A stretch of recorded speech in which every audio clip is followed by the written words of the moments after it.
Район басу кырларында эш дәвам итә. Һава торышының кинәт кенә үзгәреп алуы эш тизлеген акырнайта, тик туктатмый. Бүгенге көндә ул тагын да зурак темплар белән дәвам итә. Быел шикәр чөгендере 8905 гектар мәйданда чәчелде. 7100 гектары алынды, тагын 1800 гектар чөгендер казып алу бурычы тора. Эш 2 сменада оештырылган. Һава шартлары уңай торганда шушы көннәрдә татлы тамырны алып бетерү планлаштырылган. 11 комбайн эшли. Бу комбайннар безнең әйбәттән эшләгәндә 182 гектар тәүлегенә алып баралар. Эш 2 сменалы оештырылган. 8-10 көн эчендә алып бетеребез дип уйлыйбыз инде. Чөгендер казу белән бер юлы Зәй аграрийлары кукурузны силоска салу белән дә мәшгуль. Быел кукуруз барлыгы 3137 гектар мәйданда чәчелде. Шуның 55% урылып, 11 октябрьгә 46 000 тонна яшел масса әзерләнгән. Бу киләсе ел өчен терлек азыгына җитәрлек зур запас.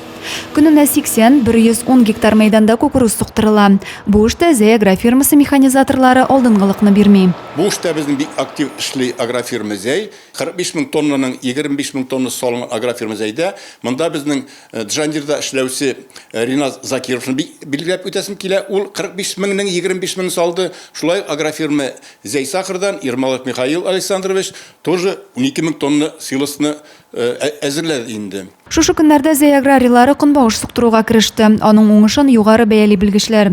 Эшнең югары дәрәҗәдә оештырылуы ел уңышы өчен борчылырга урын калдырмый. Адилә Бирханова, Александр Тимофеев, Максим Майоров, Зәй хәбәрләре.